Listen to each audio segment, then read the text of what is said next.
बोली बहन, विशाखा की शादी कुछ ही दिनों पहले कार्तिक नाम के एक लड़के से दुर्गापुर गांव में होती है। विशाखा अपने ससुराल में बहुत खुश होती है। एक बार विशाखा उदास बैठी होती है तो उसकी सास उसे आकर पूछती है, अरे बहू, तू इतनी शांत क्यों बैठी है? क्या हुआ बेटा? कुछ नहीं माँ जी, घर की याद आ रही थी। एक काम करना बेटा, अपनी छोटी बहन को बुला ले, तेरा मन भी लग जाएगा है? विशाखा ये सुनकर खुश हो जाती है और अपनी बहन शिखा को फोन करके बुला लेती है। शिखा विशाखा के ससुराल आ जाती है। दी, कैसी हो आप? अरे आ गई तू, मैं तो एकदम ठीक हो गई। शिखा पूरे परिवार से मिलती है। नमस्ते जीजू, कैसे हो आप? अरे बढ़िया बढ़िया, तुम बताओ? अरे कुछ नहीं जीजू। अरे आपकी शर्ट पर कॉकरोच।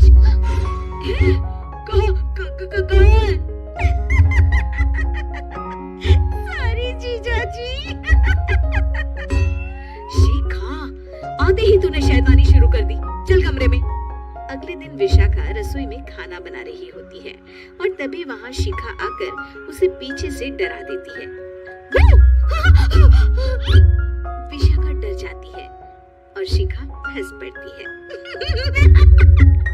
तू पागल है क्या शिखा? अभी मेरे हाथ से सब्जी गिर जाती ना। अरे दी, आपको क्या हो गया है? शादी से पहले तो कितनी मस्ती करती थी और अब एकदम बोरिंग हो गई है आप। ऐसा कुछ नहीं है शिखा,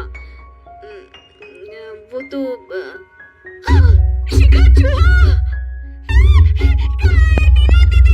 मुझे चूहे से बहुत डर लगता है। कहाँ है चूहा? देखा शिखा, मैं कुछ भी नहीं भूली, मस्ती करना भी नहीं। सच में दीदी, आपने तो डरा ही दिया था मुझे। दोनों बहनें आपस में बात कर रही होती है, तभी शिखा को एक आइडिया आता है। दी, क्यों ना आज हम इन सबको डराएं? नहीं नहीं शिखा, ये मेरा ससुराल है, यहाँ लोग मजाक में नहीं लेंगे तुम्हारी बात को। अरे दी, तुम भी ना कितना सोचती हो। रात में जब सब सो रहे होते हैं कि अचानक से विशाखा की सास को पायल की आवाज सुनाई देती है। वो आंगन में आकर देखती है तो आवाज आना बंद हो जाती है। अरे कौन है इतनी रात को? वो जैसे ही मुड़ती है तो देखती है कि सफेद साड़ी में एक औरत घूम रही है। वो डर जाती है और भागकर अपने कमरे में चली जाती है। वो औरत और कोई नहीं पर शिखा होती है। सास को डरा हुआ देख शिखा जोर जोर से हंसने लगती है।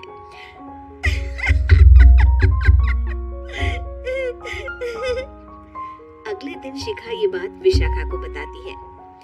ऐसा तुझे नहीं करना चाहिए था शिखा, ये मेरा ससुराल है और तू यहाँ ऐसे मजाक नहीं कर सकती।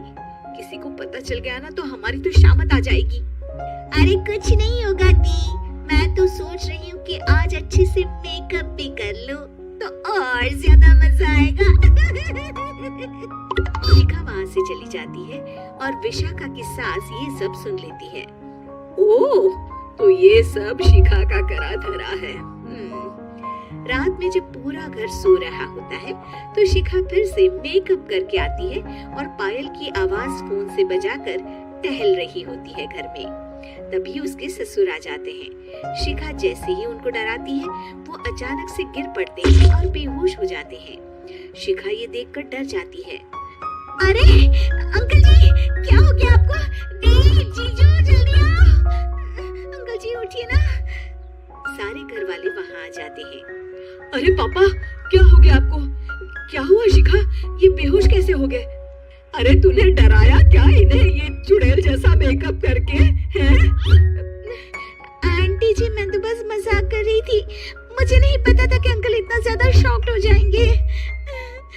तुझे पता है ये दिल के मरीज हैं। हे भगवान, इन्हें तो दिल का दौरा पड़ गया है। शिखा घबरा जाती है। क्या दिल का दौरा? तेरी वजह से आज इनकी ये हालत है। इन्हें कुछ भी हुआ ना तो तू जेल जाएगी, समझी? शिखा रोने लगती है। नहीं नहीं आंटी जी, ऐसा मत बोलिए, अंकल को कुछ नहीं होगा।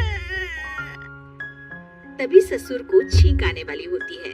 वो छींक रोकने की कोशिश करते हैं, लेकिन फिर भी उन्हें छींक आ जाती है और उनकी आंख खुल जाती है। अंकल, आप ठीक तो है ना अंकल? ससुर और सास हंसने लगते हैं। क्यों बेटा, सिर्फ तुम्हें ही मजाक करना आता है क्या? है? तो क्या पापा बेहोश नहीं हुए थे? अरे नहीं नहीं, मैंने ही प्लान बनाया था ये। पर क्यों माँ?